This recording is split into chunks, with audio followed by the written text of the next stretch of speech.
Na pewno z ducha, nie z ciała. Wierzymy, że było to odpowiedzenie na powołanie, które usłyszeliśmy od Boga. Na pewno również z doświadczenia, z 8-letniego doświadczenia prowadzenia grupy studenckiej Petra. Zdobyliśmy tam doświadczenie służby, doświadczenie pracy z ludźmi, doświadczenie w prowadzeniu ludzi, dojrzewaniu, doświadczaniu Pana Boga. I to doświadczenie pokazało nam, że jest olbrzymia potrzeba założenia kolejnego kościoła, w którym ludzie po prostu w sposób taki bardzo nieskrępowany będą mogli poznawać się z Panem Bogiem. Poszliśmy za tym, poszliśmy za głosem Ducha Świętego, stworzyliśmy po prostu takie miejsce otwarte, miejsce pełne relacji, miejsce, w którym mówimy bardzo zrozumiałym językiem. Stąd się wziął Kościół Dom. Każdy z nas potrzebuje domu do tego, żeby zdrowo się rozwijać, żeby funkcjonować. Potrzebujemy ludzi wokół siebie i właśnie dom jest takim miejscem, gdzie możemy przyjść, rozmawiać z naszymi bliskimi, oni mogą nas konfrontować, mają wpływ na nasze życie i pomyśleliśmy sobie, że ten dom będzie idealną nazwą dla społeczności, którą chcemy założyć, ponieważ zależy nam na tym, żeby osoby, które będą tutaj przychodziły, będą przynależeć, będą brać współodpowiedzialność za to miejsce, tak jak bierzemy współodpowiedzialność za nasz rodzinny dom. Te obowiązki są podzielone, więc chcieliśmy, żebyśmy razem budowali dom i żeby ta społeczność była takim duchowym domem, gdzie będziemy mogli rozwijać się duchowo, wzrastać, gdzie będziemy mogli doświadczać Pana Boga. Bez krępacji, w taki naturalny sposób, być autentycznym, mówić też o swoich pasjach, wyzwaniach, po prostu przychodzić takimi, jakimi jesteśmy i otwierać się przed innymi. To była dosyć długa droga. Na początku musiała powstać wizja i tą wizję tworzyliśmy razem z żoną i naszą przyjaciółką Anią co najmniej rok czasu. Tak bardzo świadomie spisywaliśmy tę wizję, rozmawialiśmy o tej wizji. Następnie tą wizję przedstawiłem mojemu pastorowi Jarkowi Kuczyńskiemu, bo bardzo zależało mi na tym, żeby ją po pierwsze zrozumiał, po drugie zaakceptował, a po trzecie pobłogosławił. I tak naprawdę od tego błogosławieństwa uzależniałem kolejny krok.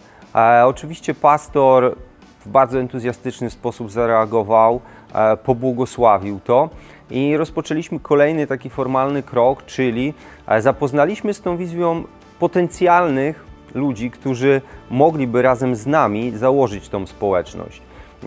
Po 2 miesiącach zrobiliśmy spotkanie założycielskie, gdzie w sposób bardzo formalny spisaliśmy nasze oświadczenie woli i zawiązaliśmy wspólnotę Kościoła Dom. Tam też na tym spotkaniu zostałem oficjalnie wybrany na pełniącego obowiązki pastora, a pastor Arek Kuczyński był naszym pastorem.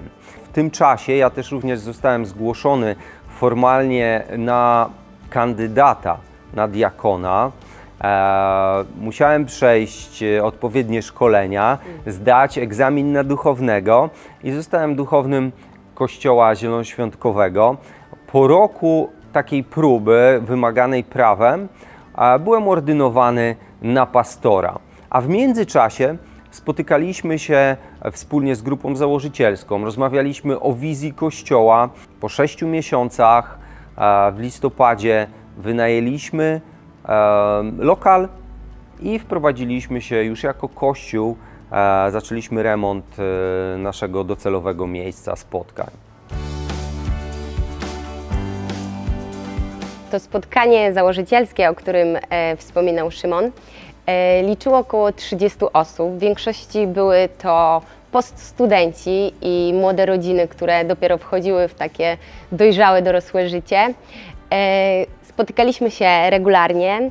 W międzyczasie też dołączały kolejne osoby do tego grona, które chciały wziąć odpowiedzialność za założenie i prowadzenie tej społeczności, więc podzieliliśmy obszary które widzieliśmy, że są między tymi osobami i oprócz tego, że na tych spotkaniach regularnych, które mieliśmy, omawialiśmy wartości nasze, to też budowaliśmy jakby służby, do których się zobowiązaliśmy, że będziemy za nie odpowiadali.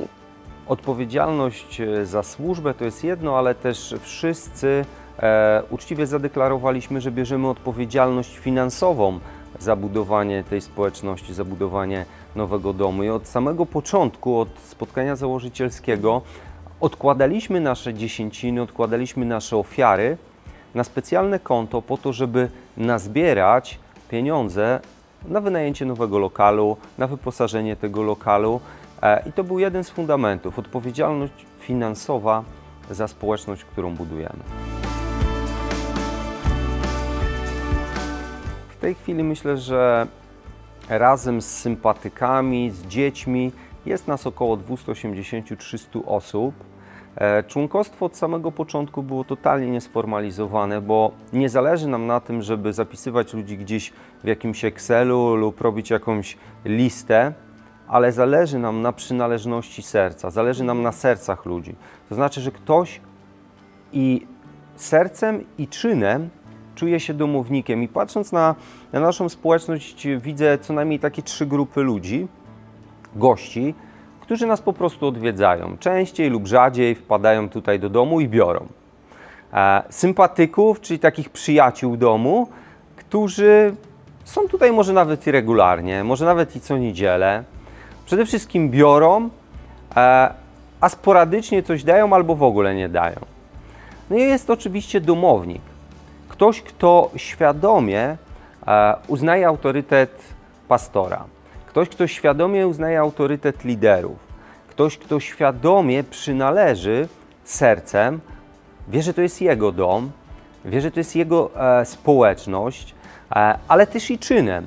To znaczy, że bierze odpowiedzialność finansową za ten dom, to znaczy, że poświęca swój czas, poświęca swoje emocje, poświęca swoje życie i daje z siebie jak najwięcej. Z jednej strony bardzo dużo bierze, a z drugiej strony bardzo dużo daje. I na tych ludziach nam najbardziej zależy, żeby z gościa stawać się domownikiem. Do tego zachęcamy. Z każdym chcemy napić się kawy i porozmawiać, ale zdajemy sobie sprawę z tego, że nie każdemu Kościół Dom będzie odpowiadał, ze względu na to, że mamy konkretną kulturę, czyli taką naszą duszę. Wchodzisz tutaj i myślisz sobie, wow, to miejsce jest dla mnie, ja je czuję. I właśnie tą duszę określają wartości, struktura, zasady, które mamy. Jednych one będą przyciągały, a innych odpychały. Tak jak w każdym domu.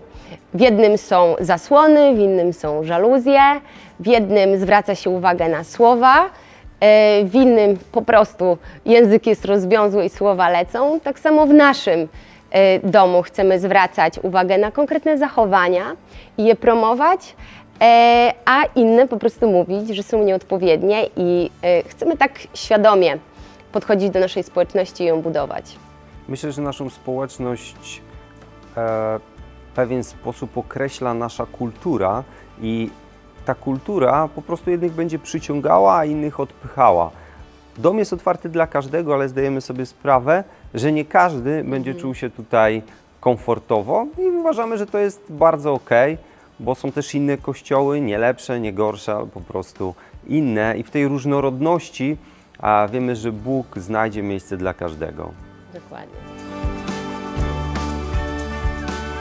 To jest bardzo dobre pytanie i tak bardzo chcemy, bo zdrowa rodzina, która się rozwija, która się pomnaża, zawsze marzy o tym, żeby mieć dzieci, żeby mieć wnuki, żeby powstawały kolejne rodziny. I my jako duchowa rodzina marzymy o tym od samego początku, od kiedy tylko założyliśmy Kościół, marzyliśmy o tym i też wprost to komunikowaliśmy, że chcemy w przyszłości, kiedy my już będziemy dojrzali, silni, założyć kolejną społeczność i kolejną społeczność i kolejną społeczność. Także wierzę, że tej pracy przed nami jest bardzo, bardzo dużo i już teraz myślimy, szukamy odpowiednich osób, szukamy też odpowiednich kontaktów, szukamy odpowiednich odpowiedniej wiedzy. Też już od tego roku rozpoczynamy współpracę z projektem 700 miast, będąc gospodarzem. Bo kiedyś, kiedy zakładaliśmy Kościół, byliśmy uczestnikiem projektu 700 miast i to nam bardzo pomogło. A teraz chcemy być gospodarzem i dzielić się tym naszym doświadczeniem iluś tam już lat prowadzenia społeczności. I wierzymy, że to też zainspiruje ludzi z naszego Kościoła, ale też z innych społeczności do tego, aby zakładać kolejne kościoły, bo wierzymy, że to jest tak naprawdę wypełnienie tego wielkiego nakazu misyjnego. Zakładać kolejne i kolejne kościoły i nigdy tych kościołów nie będzie za dużo. Ale robimy też bardzo praktyczną rzecz już od wielu lat, czyli z całego naszego przychodu, który ma nasza społeczność, wydzielamy 10% na fundusz zakładania kościołów. I już teraz mamy w tym swój udział, wspierając w międzyczasie inne wspólnoty, wspierając nowo powstające kościoły, wspierając misjonarzy. A dla tych, którzy nie wiedzą, projekt 700 miast jest agendą Kościoła Zielonoświątkowego. W 2013 roku został założony przez naszego przyjaciela domu, pastora Sławka Jagiełę, i jest skierowany do osób, które mają serce do tego, by zakładać kościoły, wyposaża ich i inspiruje do tego działania.